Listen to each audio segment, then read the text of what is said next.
value of both the row and column where their player pieces are, and multiply that sum by the value of their scoring piece. It's a mechanically sound game and offers some quality decisions to make throughout the game, and also offers some nice tension as each act ramps up to completion.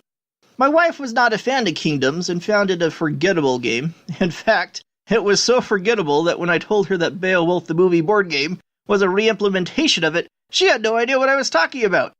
I wound up trading Kingdoms because it seemed redundant with this game, and I thought this one had better potential. I was right. My wife liked Beowulf the movie board game much better, and I agree.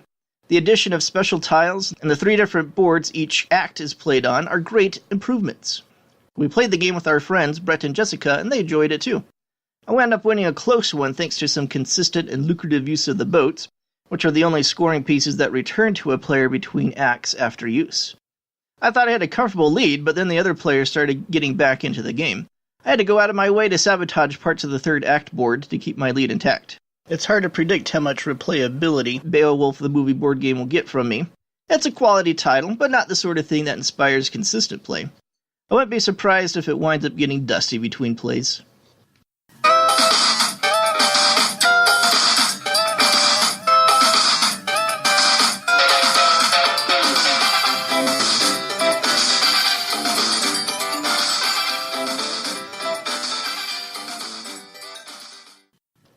It's time now for Important Moments in Bryce Board Gaming History.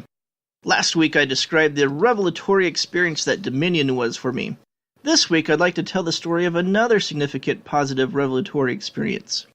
One that radically changed my board gaming landscape. The day I first played a Crayon Rails game.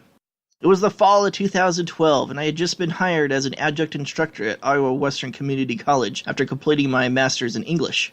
Hanging out in the adjunct faculty room between classes, I met another adjunct, Trey, who taught speech. During the course of conversation, we learned that we each shared an interest in the board game hobby and decided to start getting together weekly for a game. We met over at his house, and sometimes I played one of his games, and sometimes we played one that I brought. But one fateful afternoon, he asked if I wanted to play a game called India Rails. I didn't know anything about it, so I shrugged and said, sure. I try to be open-minded when it comes to trying new games, but as the years have gone by and I've better identified what exactly I tend to like or not, I'm a little more willing nowadays to steer a suggestion away from something I'm pretty sure I won't enjoy based on theme or mechanic. But 6 years ago I was still figuring this out and would try anything blindly, sometimes for good or ill. I do recall at the time that I thought trading games were boring though. I liked Ticket to Ride alright, but I didn't love it. And I wondered if the theme of trades might be the most boring theme possible. But despite these reservations, I agreed to the game and proceeded to listen to the instructions. When Trey said that India Rails was a Crayon Rail game, I asked him, why do they call it Crayon Rails? Because you draw your tracks on the board in crayon during the game, he answered. And I blinked, surprised, wondering if I had heard correctly. Really, I said? Trey nodded, with a gleam in his eye. Really? This only increased my skepticism. A game in which you drew on the board in crayon? Surely this was going to be the dumbest thing ever. Oh, how wrong I was. From the moment I drew my first tracks on the board as part of setup, a sense of excitement began to grow. Wait a sec, I thought to myself, this is actually kind of cool. And then later in the game, not only is this cool, this is actually really fun. One of the things I enjoy about certain board games is the sense of building something. I love looking back at the end of the game and feeling a sense of accomplishment. Even if I don't win, the act of creation in these types of games is very rewarding. It's fun to create a funky-looking Alhambra or the craziest castle for Mad King Ludwig, and Crayon Rails captures this feeling in a way that no other game can. Drawing a network of rails, in crayon, was fun enough, but the challenge inherent in the pick-up-and-deliver mechanic was fun too, and the huge deck of order cards meant that no two games could possibly ever be the same. I was hooked now. I insisted we play the other Crayon Rail game Trey owed next week, the old tube version of Nippon Rails. Then I went out and bought the new colorful 5th edition of Empire Builder, the game that started the series, and showed my wife, who fell in love with the system as well.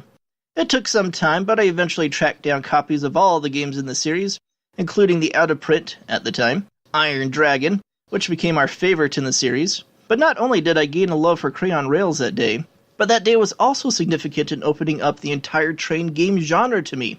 No longer did I think train games were boring. I gained a new appreciation for Ticket to Ride. I went out and bought Steam and later Railways of the World, and eagerly tried out Snowdonia and Russian Railroads when those were released. Now, I identified myself as a train gamer, my board gaming life would never be the same. Now that Mayfair no longer exists, I really hope another publisher picks up the rights to make more Crayon Rail games. Mayfair wasn't doing much anyway with the series in recent years, except coming out with new editions every now and then. There is reason for optimism in this regard. I know there are a lot of fans of the series like me that are holding out hope it happens.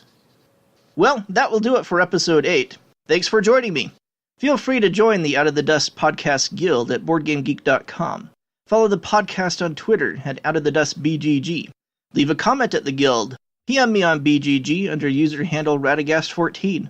Or email me at radagast14@CenturyLink.net. And join the Out of the Dust conversation yourself at our monthly geek list at BGG. All right, play me out, Ananda!